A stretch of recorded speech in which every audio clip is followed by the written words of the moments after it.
Bienvenue sur votre podcast dédié à l'art et à ses métiers, la pause d'art. Anecdotes, passion, parcours inspirant d'artistes d'ici pour le monde et ceux du monde pour ici. À suivre donc la pause d'art.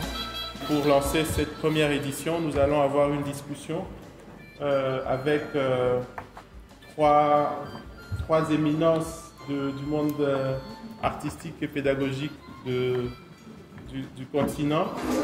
La discussion va se dérouler simultanément en français et en anglais.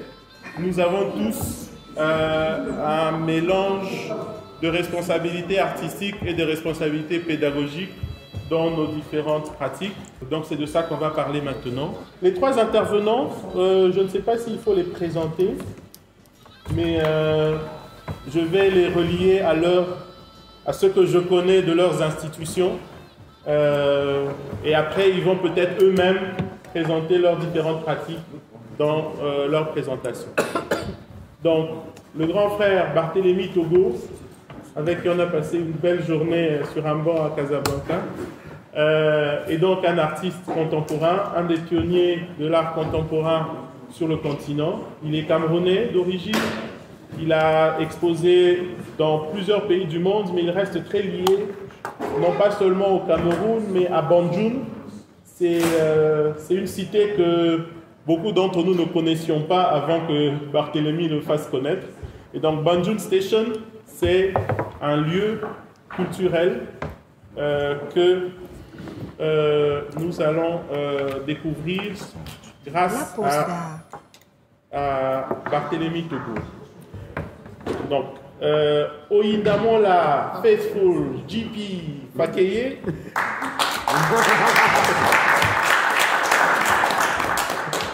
qui fait donc partie de l'équipe curatoriale de ces 14e rencontres. Donc, elle est curatrice et elle gère un centre extrêmement important sur le continent qui s'appelle Center for Contemporary Art Lagos, CCA Lagos. C'est un centre qui a été fondé par quelqu'un qui est très cher à nous tous, Bamakois, qui est BC Silva, qui nous a quittés.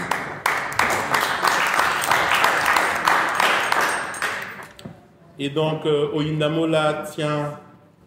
retient la flamme de cette initiative qui a aussi, entre autres mérites, développé un programme pédagogique qui s'appelle ASICO, grâce auquel beaucoup d'entre nous, moi-même j'étais à l'étape du Mali, avons mis le pied à l'étrier sur les pratiques curatoriales.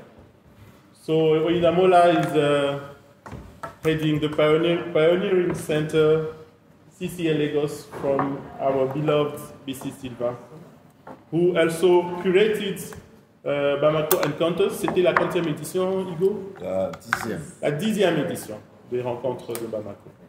Et le dernier panéliste, c'est Bernard AKOI Jackson, qui est en fait mon beau-frère.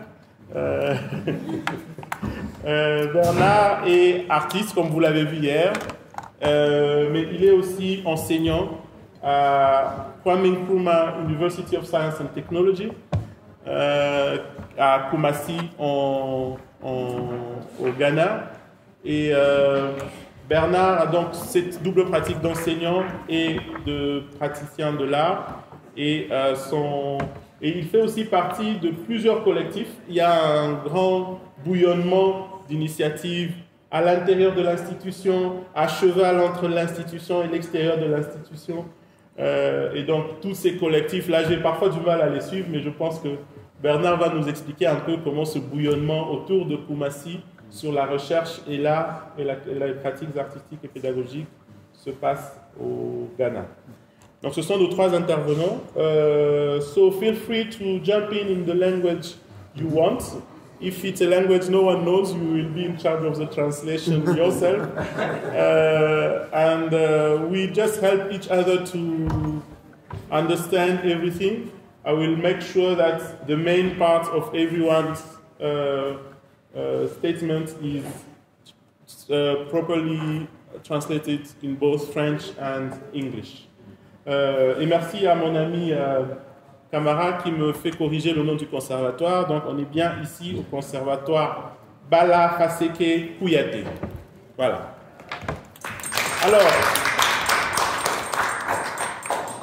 je ne sais pas lequel des trois souhaite. Who want to go first? Yeah, thank you very much.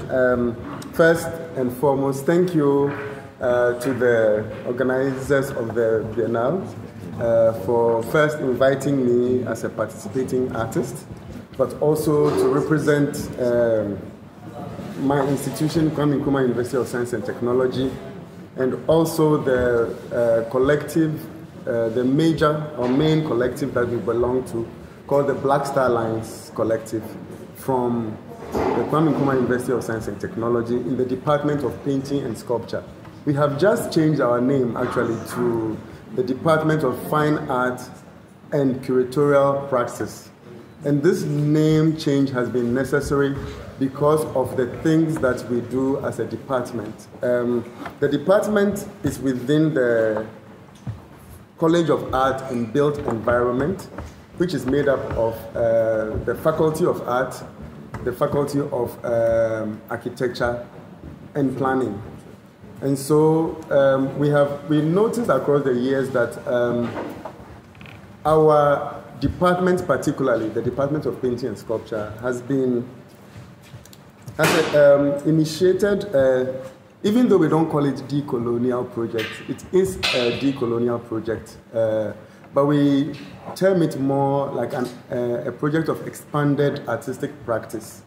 And by expanded artistic practice, it is based on the practice or the project of our main professor, Caricature Seydou, who during his training in the institution realized that there was a particular deficiency of an art student being trained in Ghana at a particular time.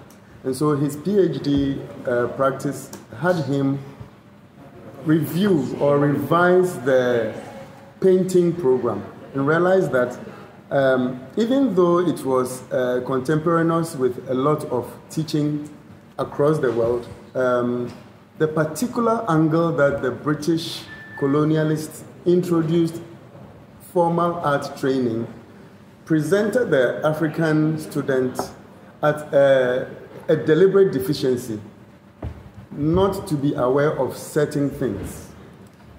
And even though within that same practice, some of the colonial teachers wanted, it's too, the introduction. Okay, yes, so some of the colonial teachers wanted the African students to still be proud of their culture, but also to approach it from the anthropological and ethnographic way of doing things.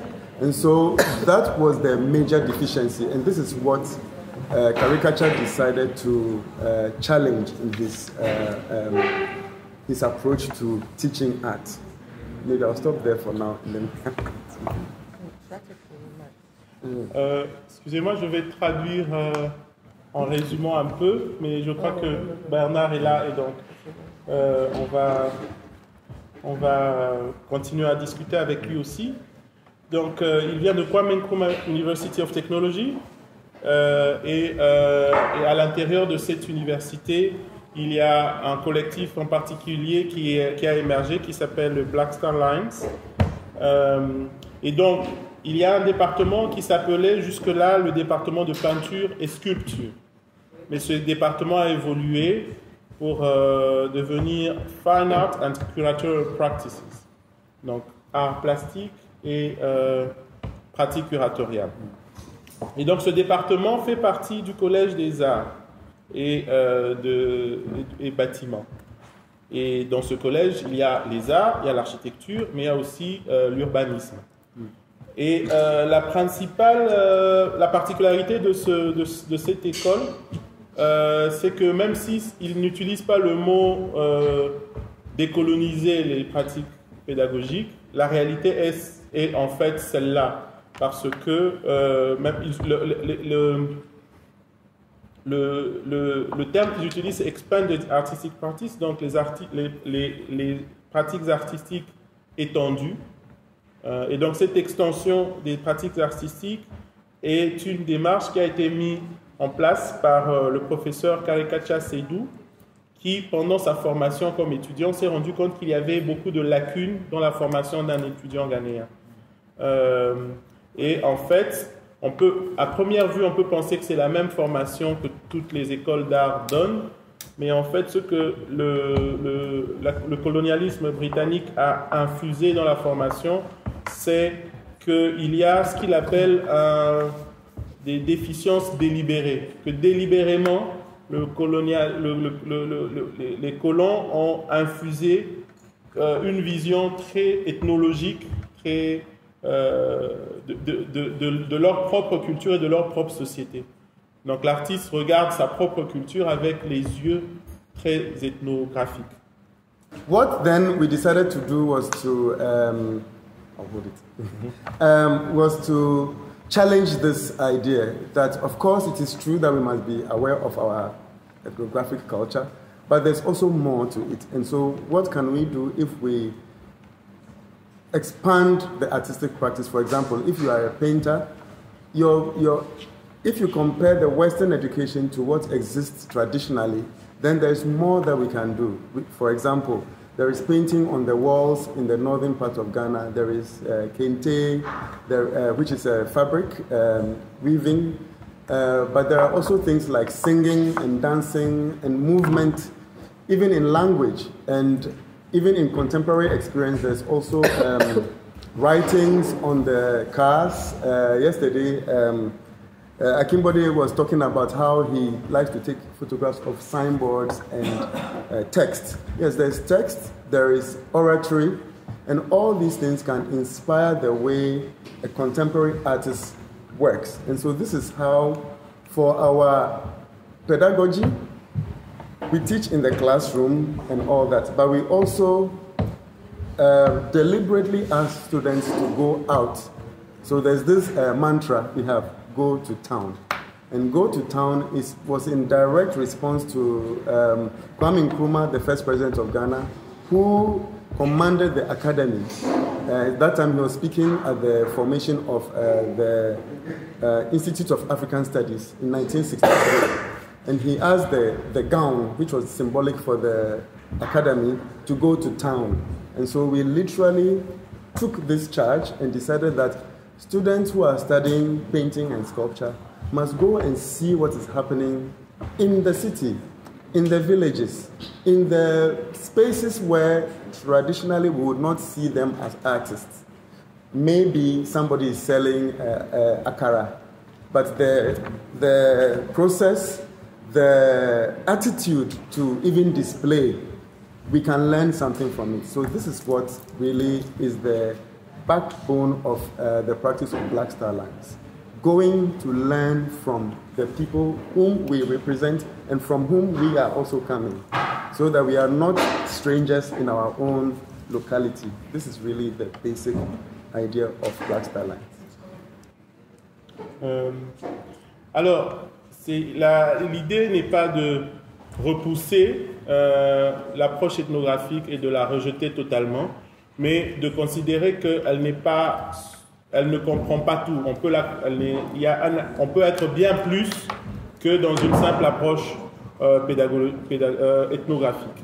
Et donc, il y a des pratiques qui pourraient être considérées comme ne faisant pas partie de l'art, mais nous avons estimé qu'il était important de les intégrer.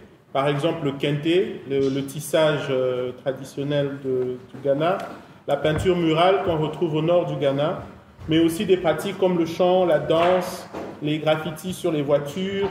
Comme Akimbode a expliqué, nos villes sont remplies de textes et de littérature orale, et donc tout cela constitue autant d'influences qui peuvent nourrir une pratique, et donc on peut l'insérer dans le curriculum. Et donc on a un mot d'ordre qu'on utilise beaucoup, c'est aller dans la ville. Et donc c'est Kwame Nkrumah qui le disait aux chercheurs. Il disait que vous ne pouvez pas rester simplement dans vos centres de recherche et vos universités. Allez dans la ville, allez dans les villages et regarder comment ce qui sont traditionnellement vus comme en dehors des pratiques pédagogiques peuvent devenir essentiels pour que nous puissions apprendre de ces communautés dont nous venons et comment on peut porter aussi la voix de ces communautés dans nos pratiques artistiques de recherche et de pédagogie. Yeah, so at the end of all this is also a practice that is very collective, very communal. And so what you realize in our practice is that we don't have external experts. For example, I am an artist, but I also work curatorially with other artists. And then I can also be the art handler or the installer for exhibitions.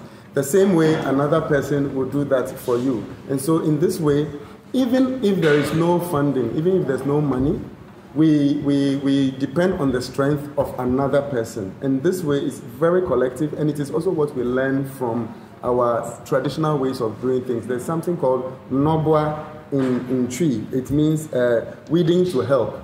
For example, it's from farmers. So if farmers have their farms, they will collectivize, and maybe on Tuesday they will help Patrick to weed his farm, and then on Wednesday we move to another person's farm. And so this idea, we borrow it in Black Star Lines. And so you'll see that sometimes you'll see I am the curator, and then somebody is the artist, and then another person is the installer, and somebody is the photographer. But today, who was the photographer today is somebody who we are exhibiting tomorrow.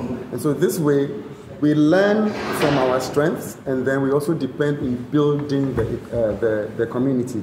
So basically, this is what we have been doing, and we infuse this in our formal teaching in the university, so that by the time you finish school, you came to be trained as a painter, but you are leaving school as an all-rounded artist who can do so many things. Thank you. Finalement, c'est une pratique qui devient collective, communale. Et donc, on met en commun nos expertises. Donc, chacun a une forme d'expertise qu'il met en commun. On n'a pas forcément toujours besoin de chercher de l'expertise à l'extérieur du collectif. Et les rôles sont interchangeables. Donc, je peux être artiste aujourd'hui pour mon travail et demain jouer le rôle de curateur pour le travail d'un autre artiste. Et après-demain, travailler à accrocher l'installation d'un autre artiste. Donc, c'est une pratique qui est inspirée d'un concept qu'on appelle l'aubois chez les fermiers de chez nous, qui essaie de collectiviser les pratiques. Donc, si on doit sarcler un champ, on met tous nos efforts pour aller travailler chez un fermier, et c'est la même chose qu'il fera pour nous le moment venu. Donc ce sont des rôles interchangeables, et c'est comme ça que nous nous renforçons mutuellement au sein de notre collectif. Merci beaucoup.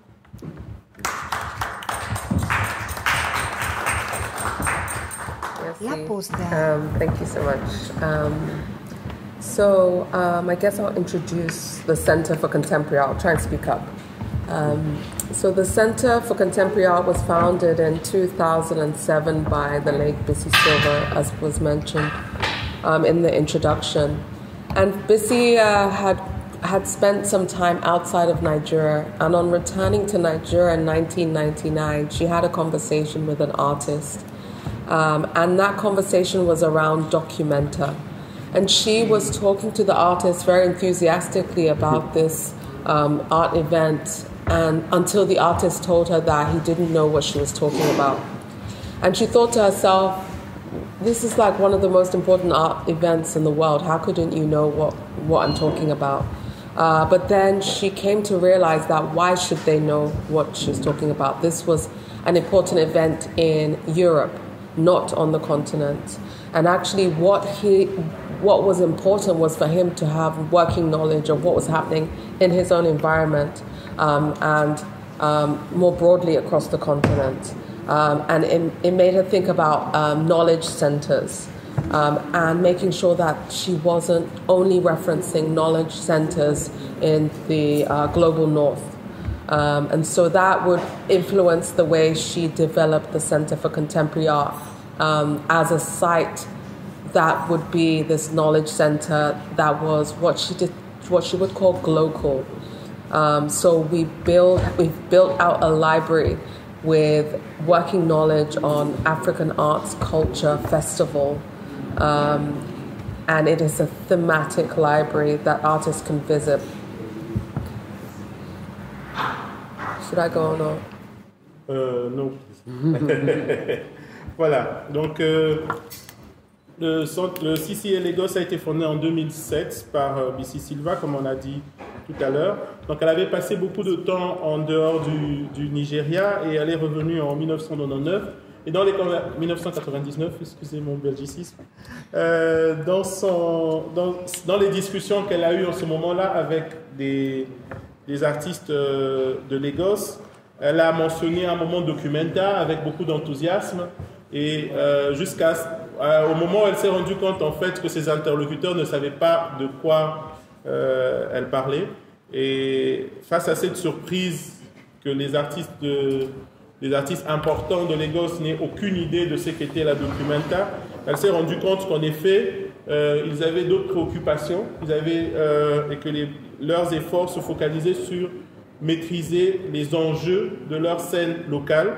Et donc, c'est dans cette manière ça a inspiré une réflexion sur quel type de savoir, de centres de savoir peuvent exister en dehors du Nord et capitaliser toutes les expériences et faire quelque chose de directement utile à des artistes dans leur contexte. Et donc, CCA est né comme un centre de savoir local, donc à la fois global et local. Et la manière de mettre en place a été de construire une grande librairie thématique qui rassemble des événements, des catalogues d'expositions et d'artistes de tout le continent, mais aussi de leur apparition dans des événements internationaux. So for Bissy, the primary or the heart of the center was the library. And she felt that for many artists, as they couldn't, travel was quite restricted, it was expensive, there wasn't as much access to visas.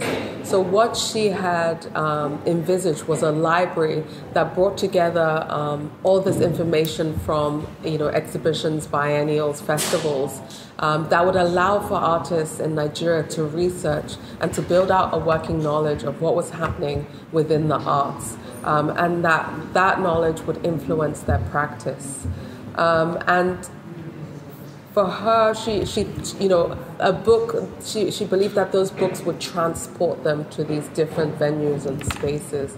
And so at first, CCA was going to be a library. But she felt that if artists were building up this knowledge and they were researching, that they would need a space to experiment. And subsequently, she decided that she needed a space that had also a gallery.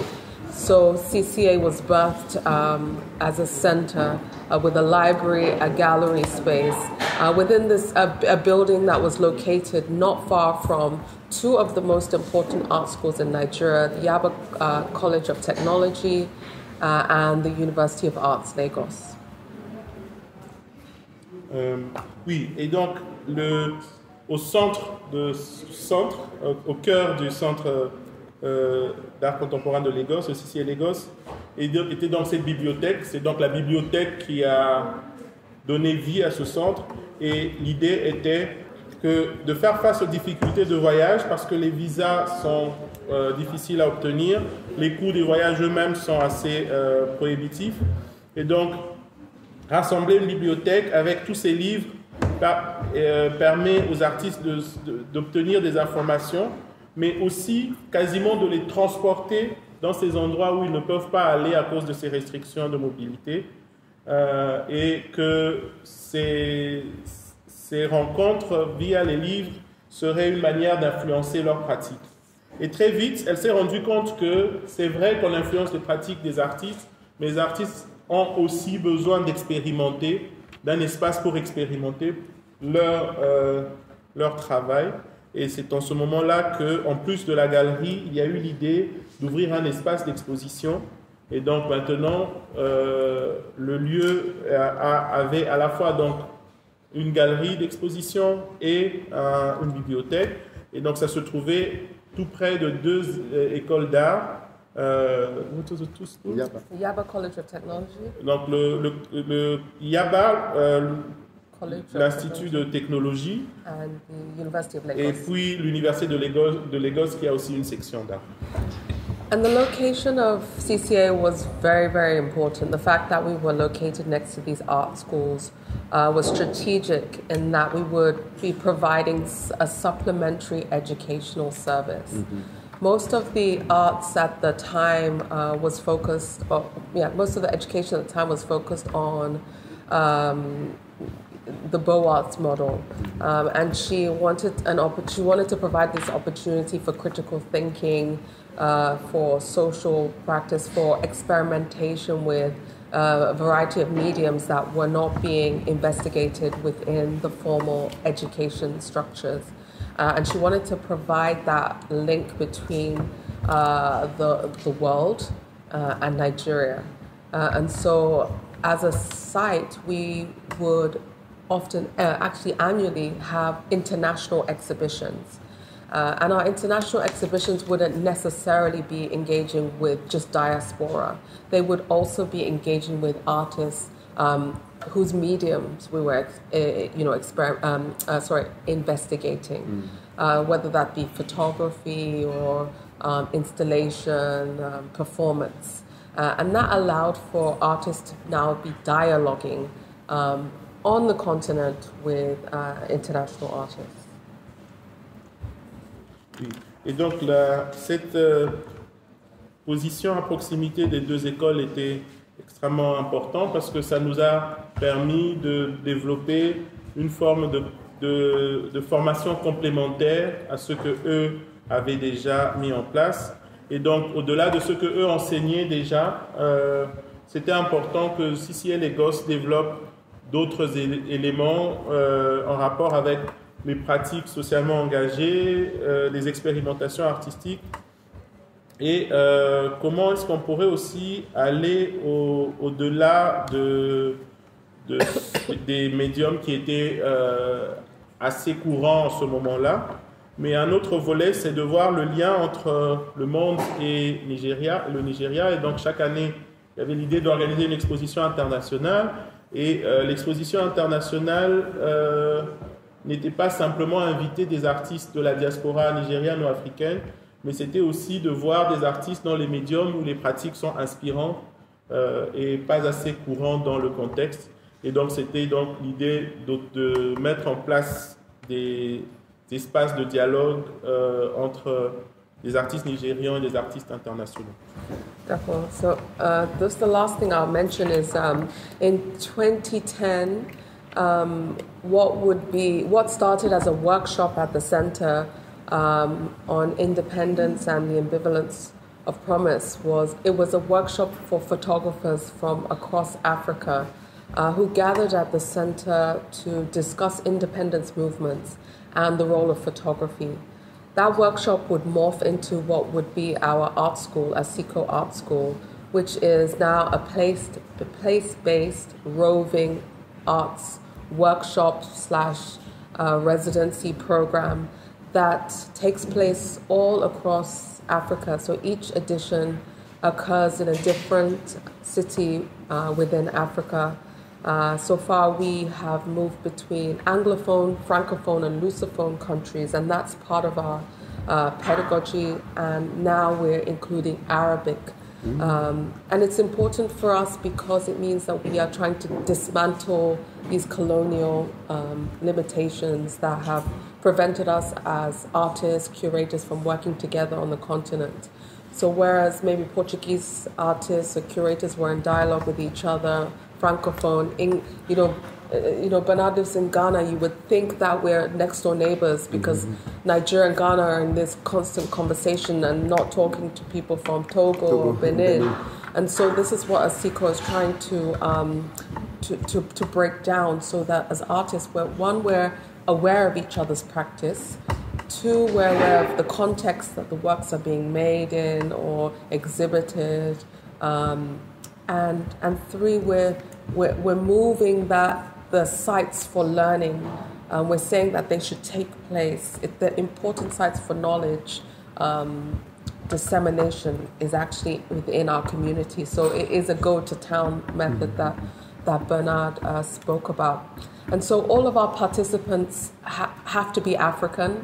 Very recently, we opened it up to diaspora, very minimally, but you have to be an African so that we prevent the competition with people who have more opportunities to travel and access learning.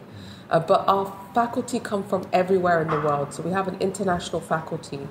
And similarly to what Bernard spoke about, there's no hierarchy per se in our art school. So our faculty come to facilitate a workshop, but when they're not facilitating, they are part of the cohort. They come to learn.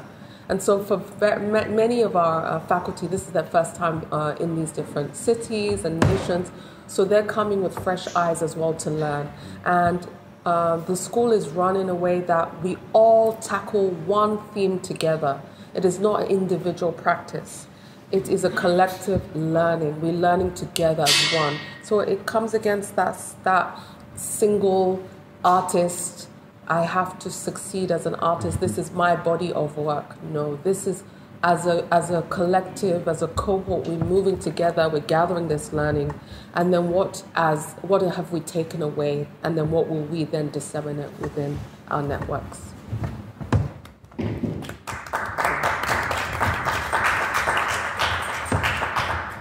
Le dernier élément que je voudrais ajouter, c'est donc qu'en 2010, il y a eu un atelier sur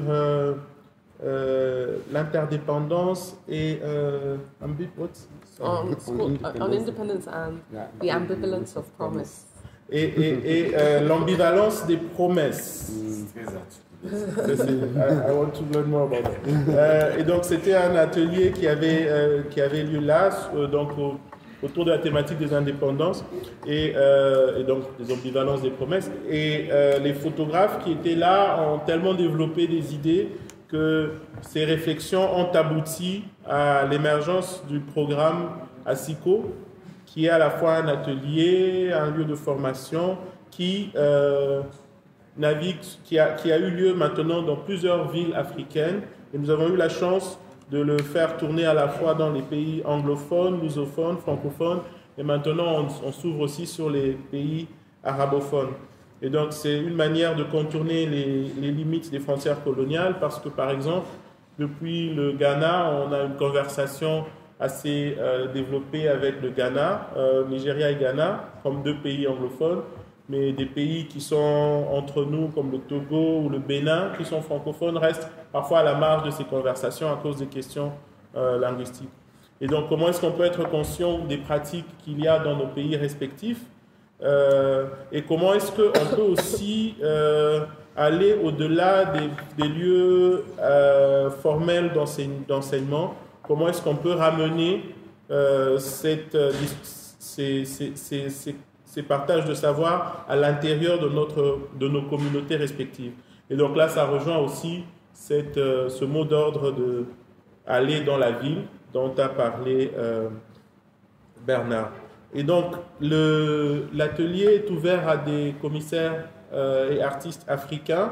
Ce n'est pas simplement pour exclure les autres, mais c'est simplement pour éviter de les mettre en compétition avec des gens qui ont d'autres opportunités ou d'autres facilités dans leurs pays respectifs. Et donc, peu à peu, nous ouvrons aussi ce concept d'Africain à la diaspora africaine des pays à travers le monde.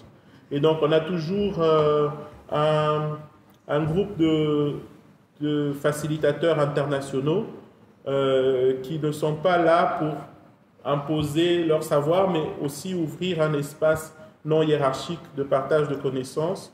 Et eux aussi, ils viennent pour apprendre en même temps que partager ce qu'ils savent déjà.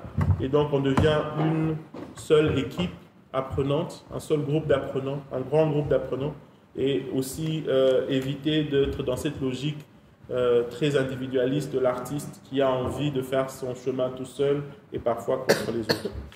On peut applaudir aussi en français.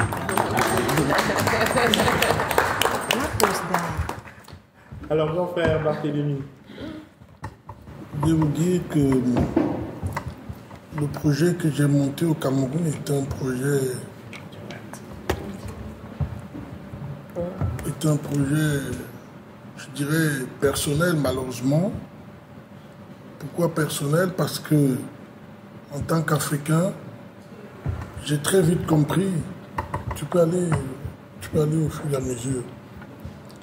Le projet de Bandjoun Station est un projet personnel. So Bandjoun is a very personal project. I will go much by French. Parce que j'ai très vite compris qu'en tant qu'Africains, c'était à nous-mêmes de faire des choses pour nous. Il ne fallait pas attendre de l'Occident quelque chose. Because I understood very quickly that as African, we need to take responsibility of our own future instead of waiting for Westerners to come to help us.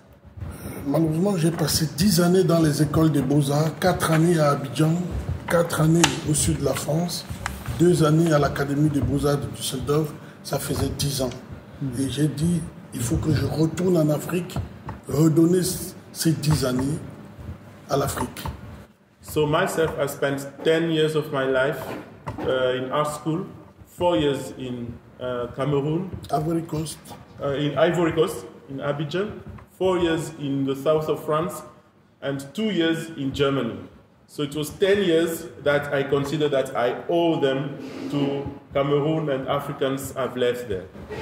Et un jour dans mon atelier à Paris, j'étais vraiment très gêné et j'ai pris ma valise et j'ai mis de l'argent dans les chaussettes, j'ai pris l'avion, je suis allé au Cameroun. So once I was very disappointed, tired in my studio in Paris. So I just decided to grab my suitcase. I put the money I had, I put them in my shoes, and I just take a plane back to Cameroon. Parce que j'avais compris que l'Afrique avait besoin de moi. And I understood that Africa needed me, was calling me. Et il fallait que je puisse redonner à l'Afrique ce que j'ai appris à l'Occident. Et c'est une générosité que les Africains doivent maintenir. So I discovered, I felt that I need to give it back. What I received in all those schools, I need to give it back with generosity, and that will be the only way that they will also take it with consideration. Et c'est pour ça qu'à chaque fois, j'appelle toujours à la diaspora noire de revenir et de redonner quelque chose à l'Afrique dans tous les domaines scientifiques, économiques, culturels, sportifs, scientifiques, médical. So that's why I always say to black diaspora from everywhere and every field to come and give back to Africa, whatever field you are, scientist, economy, arts, medicine, or whatever field you are working in. Le tout n'est pas de bâtir un immeuble physique comme moi au Cameroun, c'est aussi simplement de consulter les siens dans un village sur un baobab, sous un baobab, et leur donner des conseils d'hygiène. C'est déjà redonner quelque chose à l'Afrique. So not everyone needs to build a building as I've done. You can also just spend your time under baobab tree with people and give them advice of the knowledge you have in a specific field. That is already a way of giving back to Africa. Et comme j'avais des compétences dans le domaine de la culture, je suis rentré au Cameroun faire un projet dans ce domaine qui est oublié par l'État. So my skills were in the culture field. So I came back to Cameroon to develop this part of our national life that is forgotten by the state itself. Il n'y a pas de salle d'exposition, il n'y a pas de conservation d'œuvres d'art. Et j'ai bâti Bandjoun Station sur un terrain familial à 300 km des deux grandes villes du Cameroun. So the state doesn't care about building art exhibitions, building proper storage for artworks, for good conservation. But I take the responsibility to build Bandjoun station in a family compound 300 kilometers away of the two big cities of Cameroon. Parce que le Cameroun, dans les deux villes, Douala et Yaoundé, pour des projets fonciers, égorge beaucoup de problèmes. Et il y a 20 ans, il y a 30 ans, j'étais jeune et j'avais de l'énergie et je ne voulais pas perdre de temps pour des discussions foncières à Douala ou à Yaoundé. Je suis allé à Bandjoun. So 20 years ago, like, the big cities has always had a lot of problem when it comes to lands. Like owning a land puts you in a lot of troubles if you want to have them in a big city. And 20 years ago, I had a lot of energy and I didn't want to lose my time in negotiating a land in Yaoundé or in Douala. So I went back to Bandjoun, my hometown, and take a land there. Et pourquoi Bandjoun? Parce que Bandjoun est une ville qui a beaucoup résisté à la colonisation et qui a gardé sa culture, ses chefferies, sa force picturale, son architecture séculaire. Et c'était une bonne raison d'être à Bandjoun pour marier l'art classique avec l'art contemporain. So another strong reason to be in Bandjoun was that Bandjoun was a space that resisted colonial influence and it kept its culture, its pictorial tradition, its vernacular architecture. So it was a nice way for me to try to do a mix between the traditional and also the contemporary practice that I was doing. Et c'est comme ça que je me suis mis au travail physiquement avec les maçons et on a bâti cette hauteur de 23 mètres pour des salles d'exposition et un autre building à côté pour les résidences d'artistes. So I've been working hard with builders and we put in place this 23 meters high building with exhibitions venue on combien de niveaux? 4 niveaux. Four levels of exhibition venues, and then we also built another building that is dedicated to residency spaces. Parce que moi-même j'ai été résident à la Villa Médicis à Rome et à la Schloss Attitude à Stuttgart. Et donc je savais comment construire une résidence d'artiste pour qu'il soit heureux. So I was myself resident at Villa Médicis in Rome and also at Schloss Solitude in Stuttgart in Germany. So I used this my experience to build a residency space where an artist could be happy to live with and work properly. Donc ce projet n'a aucune subvention et c'est ma carte bleue que j'ai utilisée pour bâtir physiquement ce projet. So I received no external funding to do the whole project. I was just using my own credit card for all the expenses of the building of this building and institution and staff and so on. D'où vient l'argent du crédit card? C'est parce que je suis entré très tôt dans une galerie en France et je me suis retrouvé avec beaucoup d'argent et je me suis dit qu'est-ce que je fais avec cet argent? Qu'est-ce que je fais avec? Et j'ai compris qu'il fallait mieux redonner à l'art ce que j'ai gagné à mon peuple. So where is this money from the credit card come from? I arrived very early in an important gallery in France and I was astonished to get a lot of money and I said, what shall I do with all this money? Where shall I put it? And I said the best use of it will be to give it back to the art of my country. Et c'est comme ça que pendant 4 ans, on a fini Bandjoun Station. So that's the reason why in 4 years we were able to finish building Bandjoun Station. Avec 1000 billets d'avion aller-retour de Paris au Cameroun. So you also understand that it requires 1,000 of trips from Paris to Cameroon. Laisser mes filles, ma femme, mes enfants à Paris et aller au Cameroun sur le terrain. Yes, I have to leave my family in Europe and go to Cameroon on the field to follow the supervise the work. J'en suis sorti avec 3 hernies discales. So I get sick with hernie discale. What is it saying? The back Problem. Back pains. Yes. 3 times. Operations. Et le plus important pour moi, c'était de faire quelque chose pour l'Afrique, et ce qui a été fait. But the most important for me was doing something for Africa, and that has been done. Pas pour moi. Not for me. Parce que je ne vais pas parler de ma biographie dans l'art. J'ai une salle à la tête moderne. Je suis dans la collection du monde entier. Mais le plus important pour moi, c'était de faire quelque chose pour l'Afrique, de faire un lieu où les artistes pouvaient venir et rêver et faire des choses, parce que les États africains ont abandonné complètement le volet de la culture.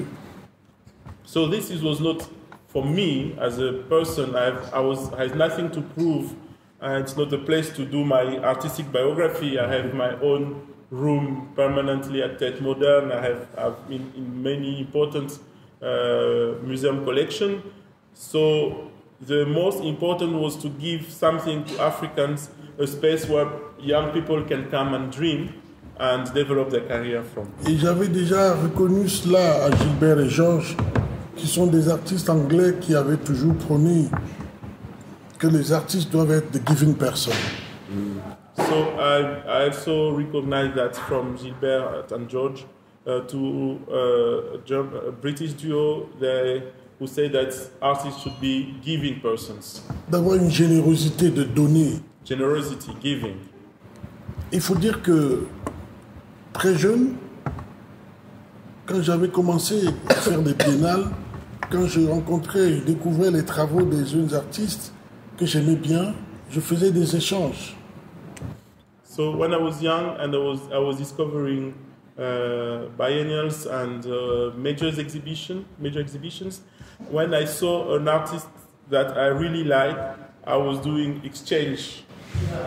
Et c'est comme ça qu'en 20 ans, j'ai pu échanger avec des galeristes, des collectionneurs, des artistes. Et aujourd'hui, on a une collection de plus de 1000 œuvres, 1100 œuvres. So for 20 years, I've been exchanging with galleries, collectors, and artists themselves. And now we have a collection of more than 1,100 artworks. Et j'avais rencontré il y a 10 ans David Lynch. So I met David Lynch 10 years ago. Dans un atelier de lithographie.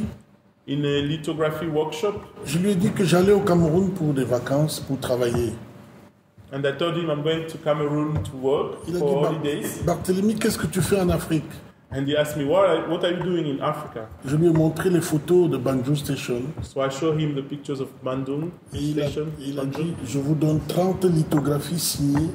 And he said, I give you 30 lithographies signed by me. Pour aider Bandjoun Station. To help the program in Bandjoun Station. C'est pour ça qu'aujourd'hui, on a les travaux de Louise Bourgeois. So today we have works by Louise Bourgeois. De David OTHNI. Miro. Louise Bourgeois. Again. Les jeunes artistes du Congo. And young Congolese artists. Togo, from Togo to du Nigeria.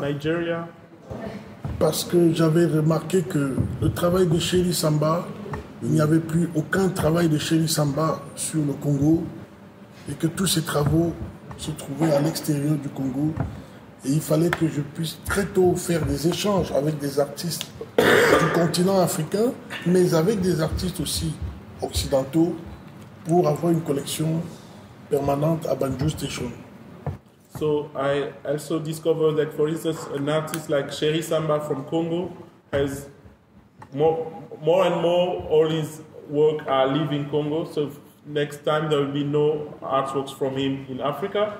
So I saw that it was important that I do an exchange with him, so I can have few of his paintings in Bandjoun Station collection, And for me, it's important to have some African artists, but also to have international artists in the collection in Bandjoun Station. Parce qu'il y a un deuxième pillage de l'art contemporain africain aujourd'hui. Because when we speak about looting art, it also applies for contemporary art today. Il y a eu le premier pillage qui était avec l'art classique. So the first looting was with classic African art. Où les missionnaires et les colons ont pris de force, ils sont partis à By missionaries and colonials, they took everything, they went with it. J'ai visité le musée des Tervuren. I visited the Intervenants Museum in Belgium. Le musée des Tervuren doit avoir, je vais exagérer, comme un Africain, plus de 300 000 œuvres. Vous n'exagérez pas beaucoup. So we'll exaggerate as an African, they have like 300,000. I say he didn't exaggerate too much. Just half of it. Et la deuxième perte, c'est que 80% de mes propres travaux ne sont pas volés, mais sont en Occident. So the other lack is that 80% of my own work, they have not been stolen, but they are in the West. Je dirais 90%. I will even say 90%. Parce qu'il y a un seul Camerounais qui a mes travaux, donc 99%. So there's only one Cameroonian who has my work, so it's 99% even. C'est Monsieur Conchou. C'est Mr. Conchou. Et même si je donnais gracieusement à l'État camerounais, ils ne savent pas là où mettre. I can even give it for free to the Cameroonian states, but where will they put it? Voilà pourquoi il était important pour moi de bâtir physiquement d'abord un lieu. So that's why it was important for me to have a physical space. Building. Je pouvais demander à des amis curateurs, visual artistes de participer pour le développement de ce lieu. So that I could ask my friends, curators or artists to work to develop this building and institution. Je vais m'arrêter là. I will stop there.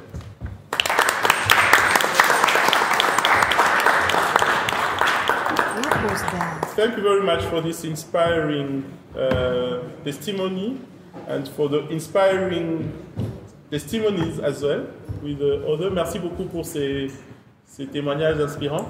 On va peut-être prendre quelques questions.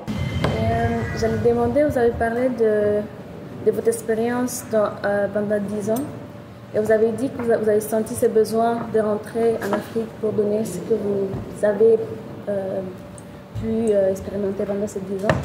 Mais vous avez aussi notifié que vous pensez que la diaspora africaine doit peut-être rentrer aussi en Afrique pour donner ce qu'ils ont. Mais qu'est-ce que vous pensez des gens locaux, des gens qui sont au Cameroun? Qu'est-ce qu'ils peuvent donner aussi à Bandjoun Station? So you spoke about the necessity of giving back from the diaspora or people who has an experience abroad, but how the same giving back can apply for people based in Africa, especially in Cameroon. How can they participate in this giving back experience? Je vous ai dit que c'est une très bonne question parce que j'ai très vite compris qu'il ne fallait pas copier le fonctionnement de l'art contemporain en Europe et venir calquer ça en Afrique. Il ne fallait pas. So it's a very good question because I understood that something not to do was to try to copy how the contemporary art works in the West and just transplant it in the Cameroonian context. J'ai compris très vite qu'il fallait m'inspirer de la culture locale environnante, de ce qui se passait dans la région de Bandjoun, de ce que les Bamileke aimaient, de ce que les Bamileke aiment et adorent et aiment faire, pour les amener dans un lieu prestigieux comme Bandjoun Station, qui au départ, pendant la construction, pensaient que ce n'était pas pour eux. Et ils ont commencé à fouiller. Et dans l'ouverture, je les ai invités à l'intérieur pour organiser des mariages, des naissances. Et le dernier funérailles qu'on a eu, c'était au mois d'août dernier, à Bandjoun Station. Vous ne pouvez pas avoir de funérailles au centre Georges Pompidou, ni au MoMA. So what was very important is to understand how the people around, what is their culture, what do they expect, and not to bring them something, but to bring them to bring them slowly into the venue. So when the building was started, people saw that this is definitely not for us, but we open it for them. We even allow them to come and do their wedding and come to do the funerals inside the building. Of course, that's something that you cannot do your funerals in Centre Pompidou, for instance. But it's a way to connect with the community and to make them feel that it's a place for us, for them. Et j'ai associé très vite un projet agricole, l'agriculture. And very fast discovered that I need to have agricultural program. Et c'est comme ça que depuis 15 ans, je vais dans mes champs. So when I go in my fields, Je nettoie les bananiers. I work on banana trees. Cet été, ces vacances, on a planté 300 avocatiers. So last summer we did 300 avocado trees. Mais une citation de Senghor m'avait beaucoup touché. So there's a quote for Senghor that was touching me. Il avait remarqué que les prix des matières premières étaient imposés par l'Occident. So the price of the raw material are imposed by the West. Et l'Occident fixait des prix très bas. And they are very low. Et ces prix appauvrissaient les agriculteurs locaux. And it's taking a lot of money from the local farmers.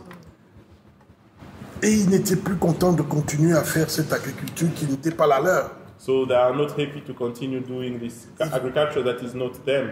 Ils ont commencé à déraciner les caféiers, les cacaoyers. So they start to destroy coffee trees and cacao tree plants. Pour planter le manioc et manger. So that they can plant cassava and have something to eat. La banane manger. And bananas they can eat. Pour vivre. And live. Je suis allé dans ce village, j'ai créé une plantation agricole de café. So I went in this village, I did a coffee plantation.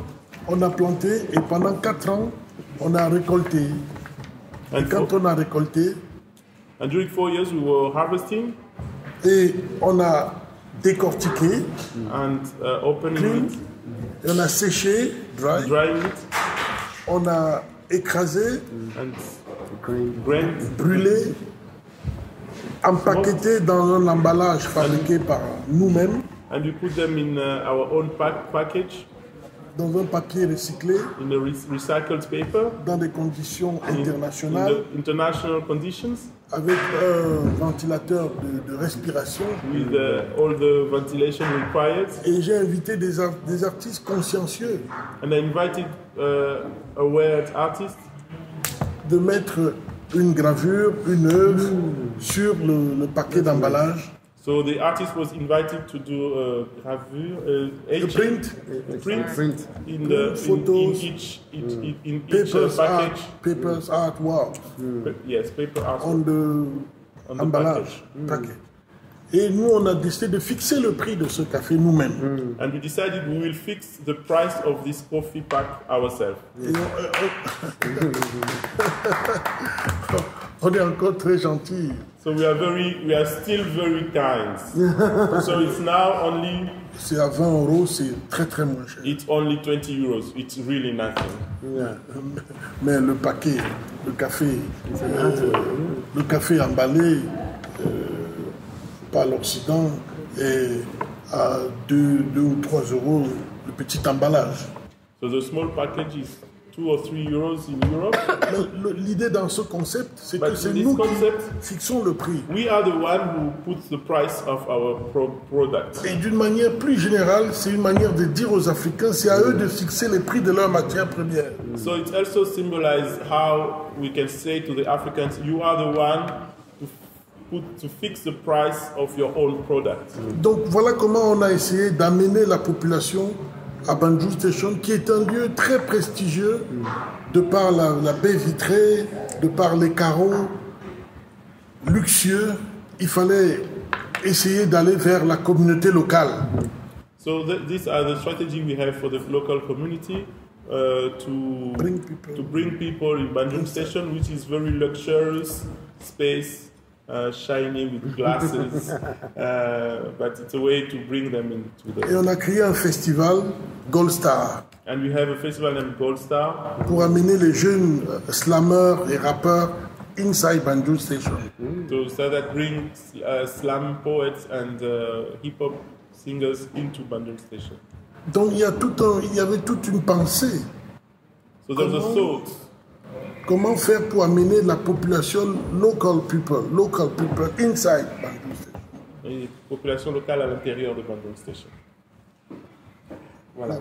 Merci. Une dernière question. Merci. On prend les 2 questions, comme ça on va clôturer. À 3. On les prend tous ensemble, vous faites passer le micro et puis on répond tous. Yvon NGASSAM, artiste visuel.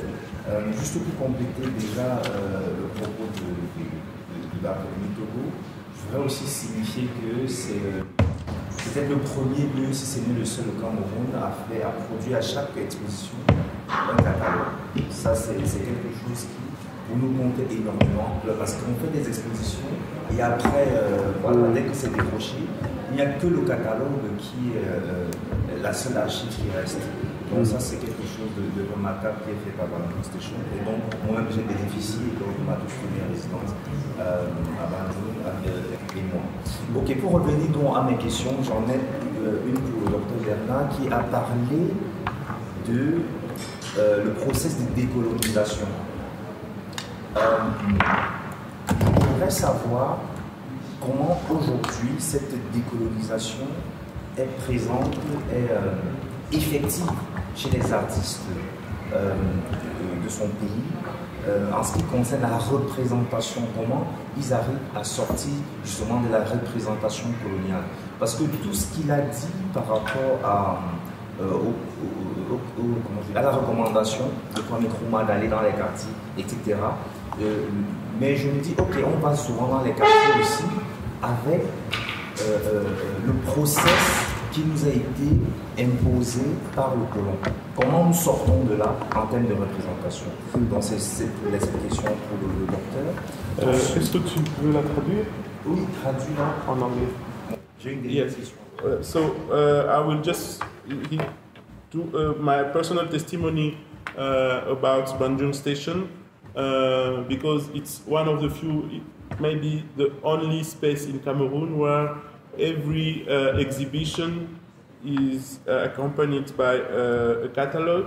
So myself, I benefit from it when I did a residency in Bandjoun Station with Liée from Congo and Jean-Claude from Cameroon. So we had a catalog that we can still use to present our work even if the exhibition is over. So it's something that for us, a young artist in Cameroon is very important. I don't know. You didn't say young. That's me saying. I was still young at that time. So, so a question for Dr. Bernard. It's about the decolonization process. So how do we use it today? Because this mantra, go to town, sometimes you can go to town but with the same colonial attitude, with the same attitude that you have been working on, you learned, and it's like systemic in ourselves that this is a way to go to town. How can we decolonize our way to go to town as well? How do you see that? Merci. Et la dernière question pour le CCA, c'est de savoir, parce qu'elle a parlé de cette bibliothèque très importante pour diffuser le savoir celui-là, etc. Mais je voudrais savoir aussi si cette bibliothèque, ou bien si le CCA a pu compulser avec le temps cette technique, ce savoir endogène, vraiment aux artistes nigériens. Voilà, s'il y a aussi des catalogues, etc., qui vraiment en fait archive ce savoir.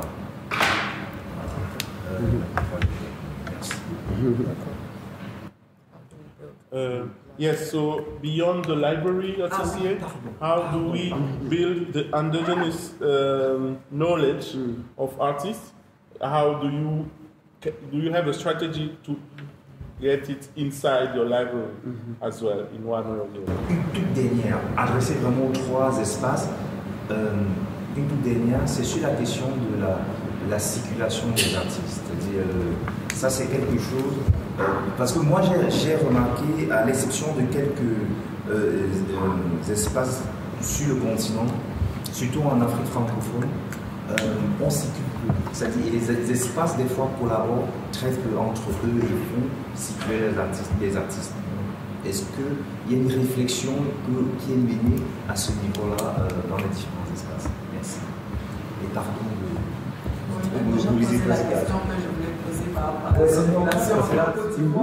So the last question is about circulation, because art centers, how do they work together to help artists to move more between different contexts? So this was the last, and he apologized for taking too many questions. Monsieur le commissaire général, Excellence, Monsieur Diarra. Joyce? Tu veux? Oui, non? je veux. Ok, pour ça, après on continue.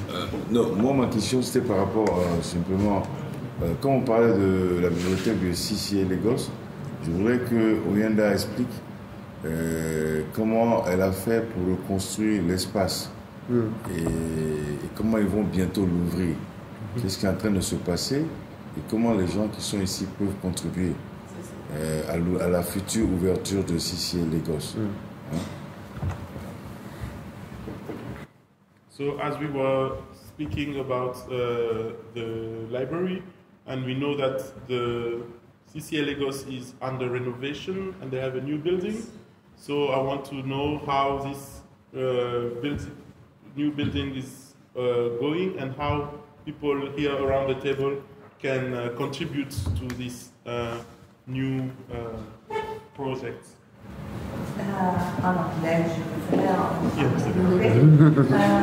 Thank you so much for all your presentations. Really impressed by all the effort that you do. They are similar, but also different ways of working and focus on different fields of work, like the knowledge, decolonization of education and art practice, but also working with communities. You have a lot of knowledge altogether. How do you interact? How do you exchange this knowledge between you to build a very strong, self-sufficient art system on the continent?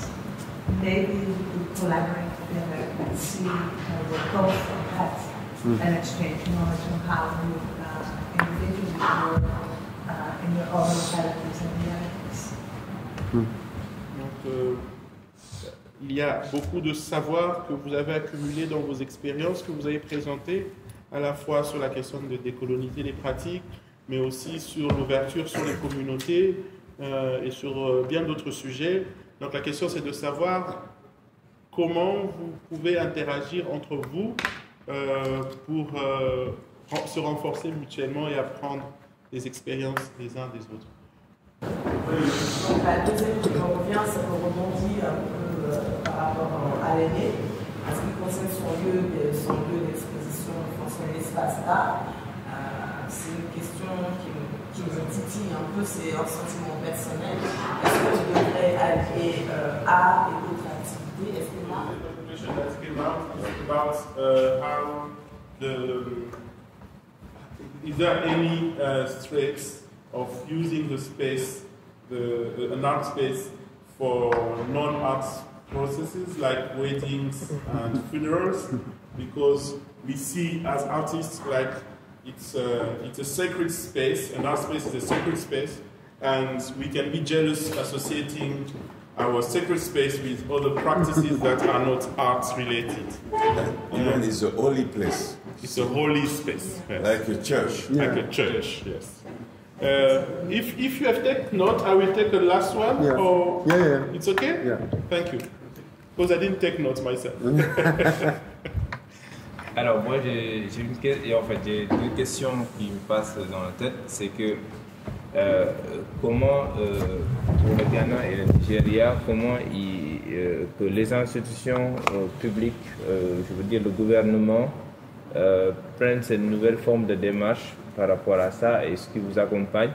Et en d'autres termes, est-ce que, au docteur que je dis par rapport, est-ce qu'il y en a d'autres chercheurs ou d'autres qui sont dans l'espace francophone qui viennent s'inspirer de ce modèle pour semer ça dans leur espace? Ou dans le cas contraire, comment peut avoir une future collaboration entre l'espace anglophone et l'espace francophone pour mettre ces modèles? Parce qu'au Sénégal, il y en a, en fait, pas des académies, mais c'est des espaces libres où on fait ce qu'on appelle l'éducation populaire à l'art, qui ne suit pas une forme de dynamique comme on fait à l'école des beaux-arts. Même si tu es à l'école des beaux-arts, tu fréquentes ces espaces-là et pour pouvoir apprendre d'autres pratiques d'une manière à l'autre. Est-ce que, donc, dans ce sens? Et aussi, une dernière question, la question de l'économie autour de ça. Est-ce que vous avez pensé que, dans ce sens-là, est-ce qu'il y aura un écosystème par rapport à l'écosystème économique pour les arts, dont tout à l'heure Yvon parlait sur la mobilité, mais comment on peut mettre en place quelque chose qui va accompagner, mais aussi créer d'autres compétences ailleurs qui permet, qui ne soit pas sur les artistes, mais des métiers connexes qui permettent aux jeunes de pouvoir être en contact par rapport à l'art, parce que la perception de l'art souvent en Afrique est quelque chose réservé aux élitistes, qui soit quelque chose complexe dans ce sens-là. I just heard the second question. That was about the economic model of everything we do. How do we find means to do what we do? But also to help our ecosystem, for instance, on the question about mobility. That requires, we know, mobility in Africa, it's a money question. And I was asking also between the gap between francophone and anglophone. Et c'est la première partie? Ouais, c'est la première partie. C'est tout? Okay. So I take the answers now because it's too much otherwise. Should I start? You start, we just answer the question that's related to you. If there are some missing parts, just raise your hands and we take it. Yeah, so generally, I mean, by way of the colonial going to town, the idea also is that we know, as I said, that a lot of the training was ethnographic. So our students, we make them aware that you are going this time not with an eye of the ethnographer. You are going with an eye of an insider. How do you develop this? I mean, basically, sometimes even the ethics of research. We tell students, you're not going there to tell the people, I am investigating the migratory practices of... You go there and speak a language that they understand, even maybe not English. What is your grasp of the local language? How do you interpret things that are happening? And that is why it also makes sense. For example, if a funeral is happening at the art space, we are making them aware that, yes, the art space is a holy space, but your local practices are also holy practices. How can they share space with the space that you hold holy? And then for movement and circulation, it is important. For example, out of Black Star Lines and inspired by B.C. Silver's Asiko, there's another group called Crit Lab. It's called the Exit Frame. And Exit Frame is a group of 5 friends, myself, Kwesi Ohiniaye, Adjoamwa, Ato Anan, and then Kelvin Hazel, who one way or the other benefited from Asiko. And then we thought that we would also start something similar to Asiko, which invites artists and practitioners, writers, curators from all over Africa, primarily, but also from the diaspora, if possible. And they don't have to even come from art specifically. They can be from politics, they can be from finance, but with an interest in art. And then for 14 days or 15 days, we are in a location in Ghana, so it doesn't have to be one place. And then we are thinking about how we do our art, so we are sharing. Similarly, we have facilitators as learners and learners as facilitators. And it's to help each other figure out how we can survive as artists. So we are talking economically, we are talking conceptually, we are also talking politically. And so language is important. And we've had even participants from Switzerland. And so for us, it is important that these things happen. One thing that we are also looking to start engaging is also like, for example, the last edition of the Biennale, Black Star Lines was present. And then we would like to go to Dakar and then organize something as it is happening. I know Elolo Osoka has had a great presence in Senegal. So this is how we are finding ways to make friends. I think it's very important to make friends across the borders, because if we are to depend on the politicians, we may not get far, we may not get visas. But with friends, you can call a friend and say, oh, I'm coming over the border, how can you help me? And then we are also aware that a lot of texts have been written about us from the West. And so what we have deliberately started is to also work together to find ways of making publications, because this way we can keep the memory of exhibitions alive. So one major publication we did this year was New Perspectives, Contemporary Art from Ghana. But I also contributed a text for the Obi of Onitsha. So we are working across, mostly between Ghana and Nigeria. But I think the problem with going across Francophone Africa has been language.